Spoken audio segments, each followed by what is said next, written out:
जय जय रामकृष्ण हरी, जय जय रामकृष्ण हरी. प्रेक्षक हो, भक्त हो, आज आपण ज्या विषयावर बोलणार आहोत ना, तो तुमच्या मनाला हळवून सोडेल. कारण आजचा आपला प्रवास आहे मनातील नकारात्मक विचारांचा अंत, आणि त्यासाठी एकच दिव्य औषध, एक अभंग. विठ्ठलाच्या नामाची अशी एक दिव्य शक्ती आहे की मनातल्या कालोखाला स्पर्श होताच तो प्रकाशात रूपांतरित होतो. आजच्या या भावपूर्ण कीर्तनामध्ये आपण ऐकू एक असा अभंग जो चिंता, नैराश्य, भीती, अस्वस्थता आणि नकारात्मक विचारांची राख करून टाकतो. हो, एक अभंग जो मनातील अंधार जाळून टाकतो, नकारात्मक विचारांची राख करून टाकतो आणि अंतर्मनात दिवटा लावतो. विठ्ठलाच्या प्रेमाचा. या व्हिडिओमध्ये तुम्ही जाणून घ्याल नकारात्मक विचार कुठून जन्मतात, अभंग मनाचा अंधार कसा जाळतो, विठ्ठलाच्या नामाचे आश्चर्यकारक मानसिक फायदे, एक भावनिक कथा, भक्त गणूची अंतर्मुख करणारी अनुभूती. हा अभंग कसा, कधी, किती वेळा जपावा, 21 दिवसात मनात कसा बदल निर्माण होतो, भक्तिमय ऊर्जेद्वारे अंतर्मन कसे स्वच्छ होते. अभंग. पाहिजे जळून गेहा देहा, जेणेकरून विठी भेटे मला. पाहिजे जळून गेहा देहा, जेणेकरून विठू भेटे मला. राख झाली रे चिंता माझी, नाम घेताच पांडुरंगा. हा अभंग फक्त शब्द नाहीत, हे म्हणजे मनातील धूळ उडवणारा झंकार आहे. हा अभंग रोज 5 मिनिटे म्हणा, मनातील नकारात्मकता जळून जाईल. विठ्ठलाची कृपा अनुभवायला सुरुवात होईल. मन हलकं, शांत आणि समाधान भरलेलं वाटेल. भाग पहिला. नकारात्मक विचार कुठून जन्मतात.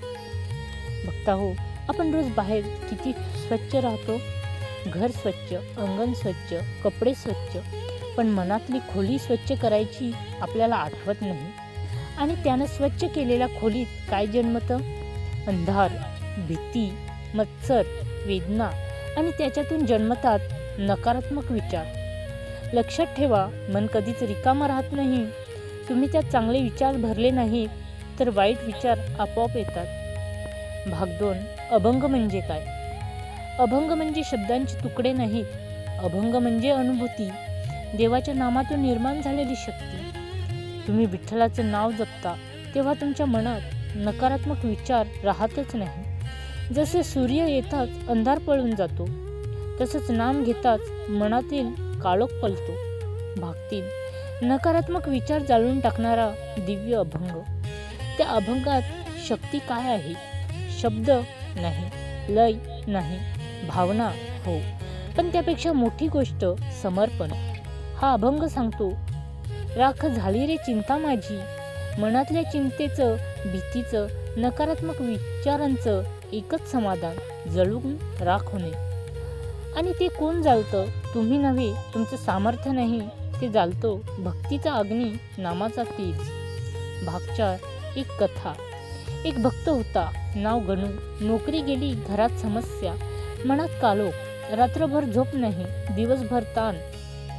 मनात एकच प्रश्न, हे माझेच वाटेला का? एके दिवशी तो गावातील कीर्तनात गेला. कीर्तनकार अभंग म्हणत होते, पाहिजे जळून गेला हा देहा, जेणेकरून विठू भेटे मला. पाहिजे जळून गेहा देहा, जेणेकरून विठू भेटे मला. राख झाली रे चिंता माझी, नाम घेताच पांडुरंगा. गणू तो अभंग ऐकतो आणि पहिल्यांदाच त्याला कळतं, मन जळलं पाहिजे तेव्हाच नवीन विचार जन्मतात. त्या रात्री त्याने मोबाईल बाजूला ठेवला, झाडाखाली बसला, डोळे मिटले आणि विठ्ठलाचं नाव घेत राहिला. विठ्ठला, विठ्ठला, विठ्ठला. पहिल्यांदा मन शांत झालं, दुसऱ्यांदा आशा जागी झाली, तिसऱ्यांदा चिंता विरघळली, चौथ्यांदा डोळ्यातून पाणी आलं आणि 5व्यांदा त्याच्या मनातील नकारात्मक विचार जळून राख झाले. नोकरी 1 महिन्यात मिळाली, समस्या हळूहळू सुटल्या, पण त्याहून महत्त्वाचं, मनातला कालोख संपला. भाग 5. तुम्हाला अनुभव कसा मिळेल? तुम्हाला सुद्धा नकारात्मक विचार जाळून टाकायचे असतील तर रोज सकाळी 5 मिनिटे हा अभंग म्हणा. म्हणताना श्वास खोल घ्या. विठोबाचा काला गोड चेहरा डोळ्यासमोर आणा.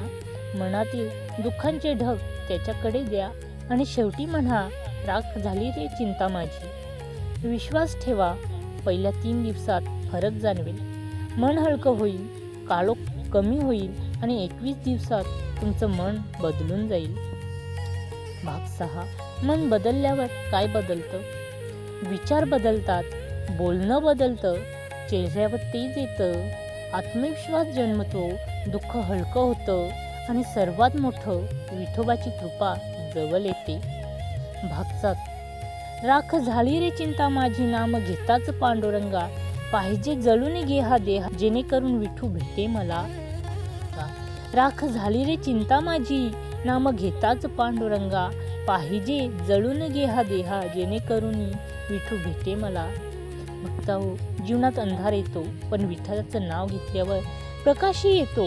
हा अभंग म्हणजे प्रकाश, हा अभंग म्हणजे आशा, हा अभंग म्हणजे शांतता. जो हा अभंग रोज म्हणतो त्याचे नकारात्मक विचार जळून जातात आणि त्याचं आयुष्य बदलून जातं. भक्ताहो, जर या अभंगाने तुमच्या मनाला स्पर्श केला असेल, तुमच्यातील नकारात्मक विचार थोडे शांत झाले असतील, तर एक छोटीशी विनंती, हा व्हिडिओ इतरांपर्यंत पोहोचवा. कदाचित तुमच्या एका शेअरमुळे कुणाचं मन स्वच्छ होईल, कुणाचं दुःख हलकं होईल. व्हिडिओला लाईक करा, सबस्क्राईब करून घंटा नक्की दाबा, कारण पुढील दिवसातही अशीच भक्ती जागवणारी, मन शांती देणारी कथा, अभंग, कीर्तन मी तुमच्यासाठी घेऊन येत आहे. कमेंटमध्ये फक्त एकच शब्द लिहा, विठ्ठल, आणि तुमच्या आयुष्यातील नकारात्मकता कशी कमी झाली ते नक्की सांगा. आपण सगळे मिळून विठ्ठलाच्या नामाचा प्रकाश प्रत्येकाच्या हृदयापर्यंत पोहोचूया. मिळूया लवकरच पुन्हा एका नवीन विषयावर, एका नवीन अभंगावर. तिथपर्यंत पाहायला विसरू नका सनातन धर्म माहिती, जिथे आहे भक्ती आणि माहिती. जय जय रामकृष्ण हरी.